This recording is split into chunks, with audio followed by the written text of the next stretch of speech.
Good morning, all of you. Welcome back to Dr. Shaheen classes. I am Dr. Suraya Shaheen, and today I will teach you direct method and grammar translation method of teaching. And these methods are from the unit language and pedagogy. That is one of the units from the NET syllabus. Okay.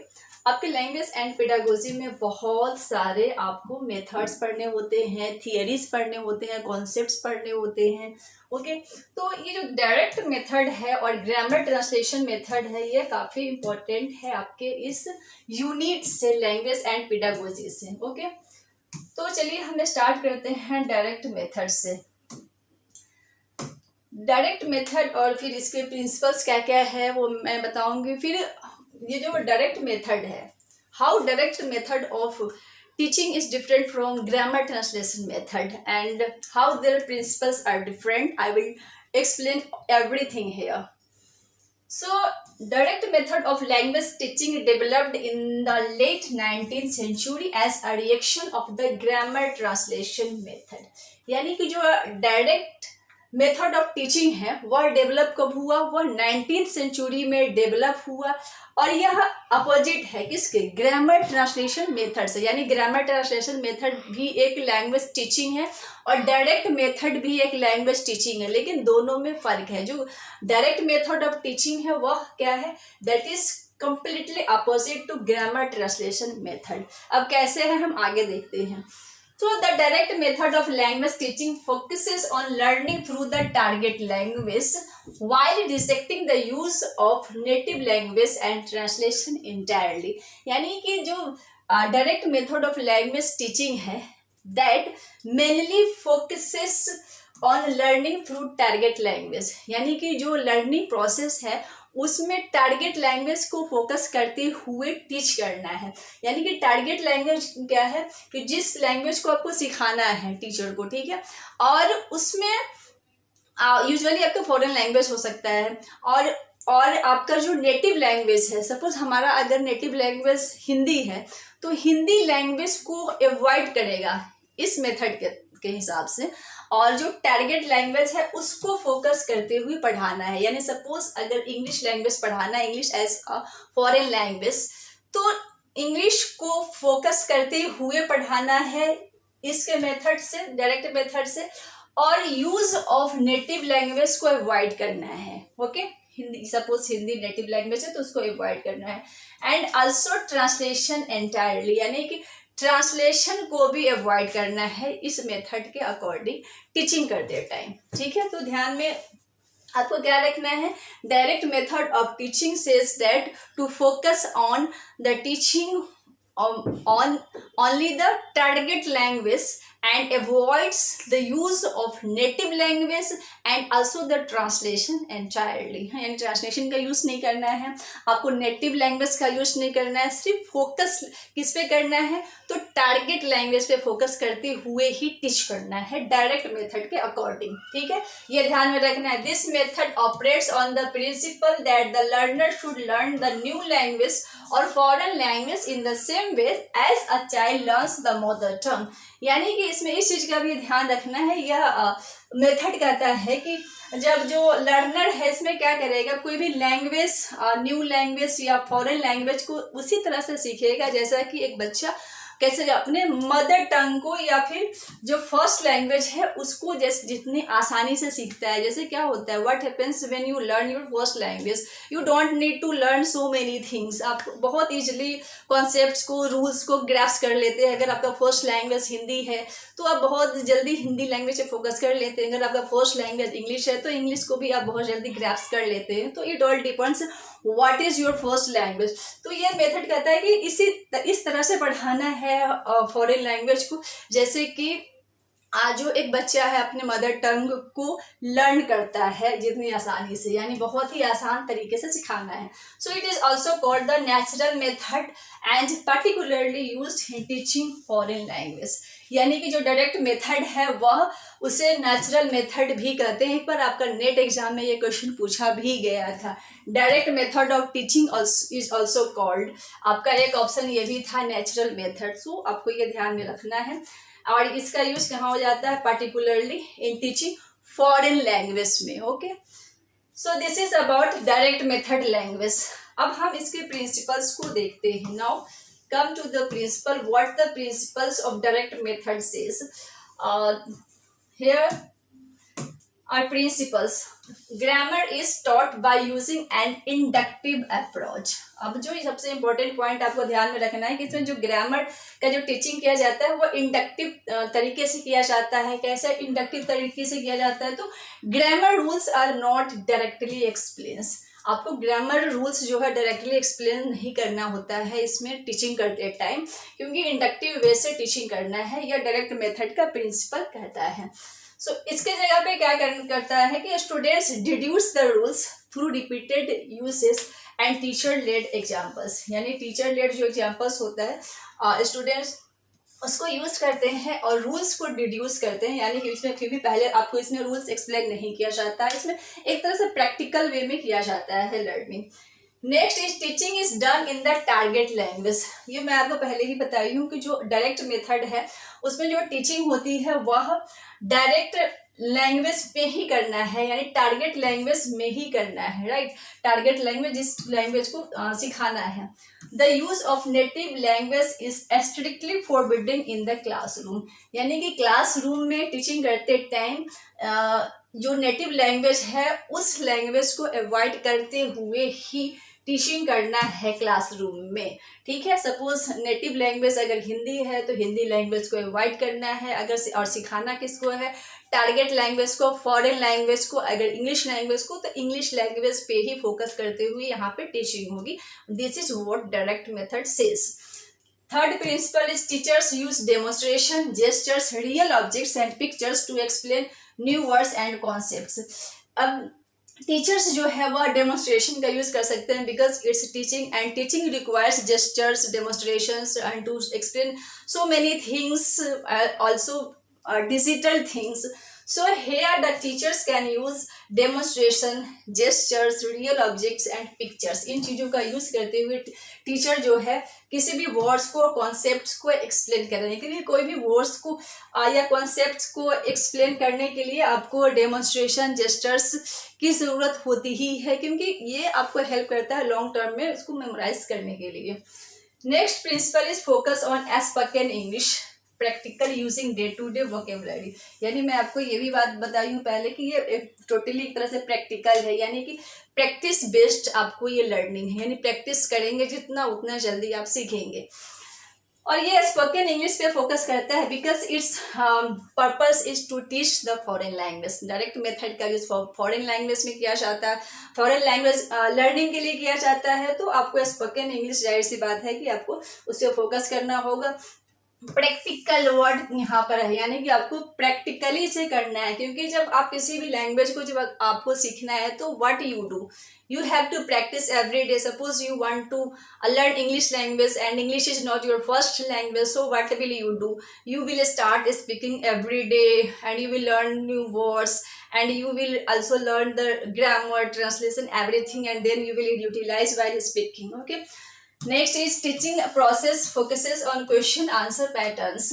So here teaching process focuses on teaching and question answer pattern, यानी कि इसमें आपको question answer pattern पे भी focus किया जाता है। कैसे? Because students ask the question and teacher answers those questions. Okay, next principle is that is last, it includes oral focus where lessons emphasize listening, speaking with a strong focus on correct pronunciation। यानी कि ये जो method है direct method, इसमें जो emphasise होता है listening और स्पीकिंग पे, लिसनिंग और स्पीकिंग पे, क्योंकि यह ओरल होता है, स्पोकन इंग्लिश पे फोकस करता है, तो जाहिर सी बात है लिसनिंग और स्पीकिंग पे ज़्यादा एम्फेसाइज होगा और करेक्ट प्रोनाउंसिएशन में, क्योंकि यह एक लैंग्वेज लर्निंग है, मेथड है, तो जाहिर सी बात है करेक्ट प्रोनाउंसिएशन पे यह एम्फेसाइज करेगा। सो यह है आपका डायरेक्ट मेथड और डायरेक्ट मेथड का प्रिंसिपल्स है। Now I hope the concept is clear in direct method. And now how direct method is different from the grammar translation method. मैं आपको दोनों एक साथ इसलिए पढ़ा रही हूँ कि दोनों एक दूसरे के अपोजिट है। आप एक पढ़ लेंगे फिर दूसरा बाद में पढ़ेंगे तो कंफ्यूज हो सकते हैं, दोनों एक बार मैं पढ़ाऊंगी तो आपको दोनों का कॉन्सेप्ट साथ साथ क्लियर हो जाएगा एक ही क्लास में। सो देखिए, the grammar translation method originated from the practice of teaching Latin language as in the early 16th century. Latin was the most widely studied as foreign language. यानी कि जो ये ग्रामर ट्रांसलेशन मेथड जो है वो origin कहाँ से हुआ है, यह मतलब कि पहले के टाइम से, मतलब पुराने ज़माने में जो यानी आई मीन 16th सेंचुरी जो है उस टाइम में जैसे कि लैटिन लैंग्वेज की पढ़ाई होती थी, टीचिंग होती थी, वहाँ से यह इमर्ज हुआ है ग्रामर ट्रांसलेशन मेथड। क्योंकि उस टाइम क्या था कि लैटिन जो था वह it was most widely studied foreign language, Latin language foreign language के रूप में पढ़ा जाता था।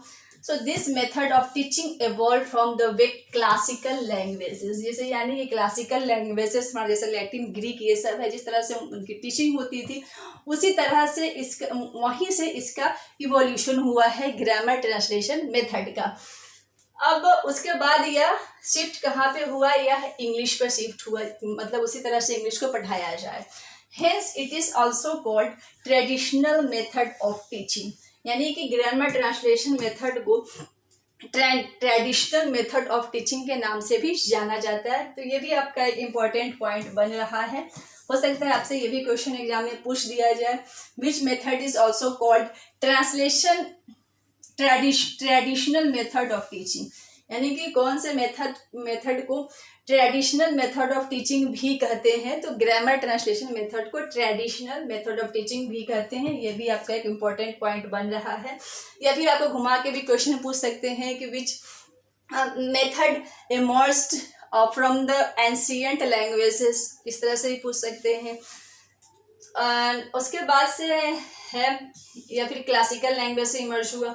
सो in grammar translation method of teaching as students learn grammatical rules and then apply those rules by translating sentences between the target language and the native language, जैसा कि आपको इसके थियोरी के नाम से लग रहा हो ग्रामर ट्रांसलेशन मेथड। अब इसमें क्या होता है इस मेथड में कि ट्रांसलेशन का प्रोसेस होता है ना, यानी कि जो लर्नर होते हैं वो ट्रांसलेट करते हैं किसी भी सेंटेंस को, किसके बीच, टारगेट लैंग्वेज और नेटिव लैंग्वेज के।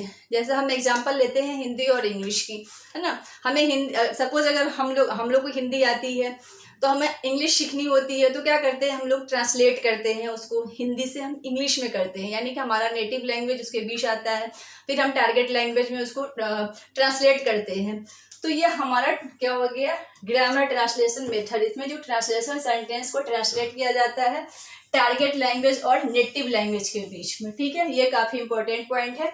And this method of teaching refers to teaching grammatical rules and concepts so that students can learn rules and apply them while translating, यानी कि इस मेथड का यूज टीचिंग के लिए किया जाता है। क्या, टीचिंग ग्रामेटिकल रूल्स में किया जाता है और ग्रामेटिकल कॉन्सेप्ट्स को एक्सप्लेन करने के लिए किया जाता है, जिससे कि जो स्टूडेंट्स है वह लर्न कर सके और अप्लाई कर सके उसको ट्रांसलेट करने के लिए, ठीक है। नेक्स्ट अब इसका प्रिंसिपल्स को देखते हैं। ग्रामर ट्रांसलेशन का जो प्रिंसिपल है वह है पहला प्रिंसिपल है the teacher uses the students native language to explain grammar rules in order to make understanding easier, यानी कि जो इसमें टीचर होते हैं वो क्या करते हैं, स्टूडेंट्स के नेटिव लैंग्वेज का यूज करते हैं। ओके, सपोज अगर मैं पढ़ा रही हूँ, ठीक है, तो मैं पढ़ाते टाइम मैं क्या करूँगी, इस थियोरी के हिसाब से, ग्रामर ट्रांसलेशन के हिसाब से, कि स्टूडेंट्स के नेटिव लैंग्वेज का यूज करते हुए मैं पढ़ाऊंगी। क्यों, क्योंकि इसका मेन पर्पस क्या है कि स्टूडेंट्स को इजीली समझ में आ जाएगा ग्रामर रूल्स को समझने में, फिर उस तरह से वो ट्रांसलेट इजीली कर पाएगा। Okay, so the teacher uses students native language to explain grammar rules in order to make understanding easier. L1, okay, यानी mother tongue is used while teaching L2, यानी कि टीचिंग प्रोसेस के time जो होगा mother tongue का use होगा, native language का use होगा व्हाइल टीचिंग L2, यानी कि फॉरेन लैंग्वेज या टारगेट लैंग्वेज को पढ़ाते टाइम जो है वह L1 का भी यूज किया जाएगा L2 के। नेक्स्ट जो प्रिंसिपल है ग्रामर ट्रांसलेशन का वह है आपका grammar translation classes are usually conducted in the students native language, यानी कि जो ग्रामर ट्रांसलेशन क्लासेस जो कंडक्ट कराया जाता है उसमें स्टूडेंट्स के नेटिव लैंग्वेज को ध्यान में रखते हुए कंडक्ट कराया जाता है। Next principle is it is a method of teaching foreign language. यह जो मेथड है टीचिंग का वह क्या है, फॉरेन लैंग्वेज को टीच करने के लिए यह मेथड है grammar translation. Focus on reading writing, reading writing पे फोकस किया जाना चाहिए, ग्रामर ट्रांसलेशन मेथड का जो प्रिंसिपल है वो कहता है। Next is grammar is taught डिडक्टिवली। अब हम डायरेक्ट मेथड में क्या पढ़े थे कि ग्रामर इज टॉट इंडक्टिवली, यहाँ पर हम जस्ट अपोजिट अब देख रहे हैं। यहाँ पर क्या है, grammar is taught deductively meaning rules are presented first, यहाँ पहले रूल्स को बताया जाता है फिर स्टूडेंट्स उसको अप्लाई करते हैं, ठीक है, लेकिन उसमें वैसा नहीं है, ठीक है। डायरेक्ट मेथड में rote learning is encouraged means students are suggested to memorise vocabulary list and grammatical structures, यानी कि इसमें रोट लर्निंग पर फोकस किया जाता है ग्रामर ट्रांसलेशन में, जिसमें क्या है स्टूडेंट्स जो है स्टूडेंट को सजेस्ट किया जाता है वोकेबलरी लिस्ट को मेमोराइज करने के लिए और ग्रामेटिकल स्ट्रक्चर्स को समझने के लिए। Students learn grammar rules by rote and then practice the rules by doing grammar drills and translating sentences to and from the target language, यानी कि जो स्टूडेंट्स हैं वो ग्रामर रूल्स को सीखते हैं क्या करके, प्रैक्टिस, और उसको प्रैक्टिस भी करते हैं, रूल्स को सीखते हैं ग्रामर रूल्स को फिर प्रैक्टिस करते हैं। And the rules by doing grammar drills, उसको प्रैक्टिस करके सीखते हैं ग्रामर रूल्स को। And translating sentence, and sentence को ट्रांसलेट कर करके प्रैक्टिस करके वो सीखते हैं किस लैंग्वेज को, यानी कि फॉरेन लैंग्वेज को, L2 को, है ना, जो उनका सेकेंड लैंग्वेज है। And from the target language, यानी कि टारगेट लैंग्वेज को, टारगेट लैंग्वेज में यानी कि नेटिव लैंग्वेज से और टारगेट लैंग्वेज वो सेंटेंस को ट्रांसलेट करते हैं। सो ये हो गया आपका overall direct method of teaching and grammar translation method of teaching. तो ये दोनों जो है दोनों एक दूसरे का अपोजिट है और दोनों का प्रिंसिपल्स डिफरेंट है जो आप लोगों ने देखा। और इससे जो एग्जाम में क्वेश्चंस आते हैं वह आपको इसी से आते हैं, इसी तरह से जो मैं आपको बताई हूँ कि what is direct method of teaching. Direct method of teaching में क्या होता है, ग्रामर ट्रांसलेशन मेथड टीचिंग में क्या है, इनके प्रिंसिपल्स में से आपके कुछ क्वेश्चंस दे सकते हैं, वहाँ से पूछा जा सकता है। कई बार 2-3 प्रिंसिपल आपको एग्जाम में दे देंगे और फिर उसके बाद पूछेंगे this principles are for which method of teaching, grammar translation method, direct method, या फिर जो भी क्वेश्चन होगा उसका प्रिंसिपल्स के बेस पे उससे क्वेश्चन आपसे पूछा जाएगा। तो ये सब काफ़ी इम्पोर्टेंट है जो कि आपको हार्डली ही कहीं आपको ये मिलेगा इस तरह का आपको थियरी और ये language of teaching, language and pedagogy से आपको मतलब मिलता भी है। यूजुअली आपको तो शॉर्ट में मिलता है यूट्यूब में, इतनी पूरी एक्सप्लेन करके आपको शायद ही कहीं मिल जाए। तो ये मैंने टोटल आपको एक्सप्लेन करके ही बताई हूँ इसमें, इससे ज़्यादा आपको नहीं पढ़ना है इस मेथड में। Okay, thank you.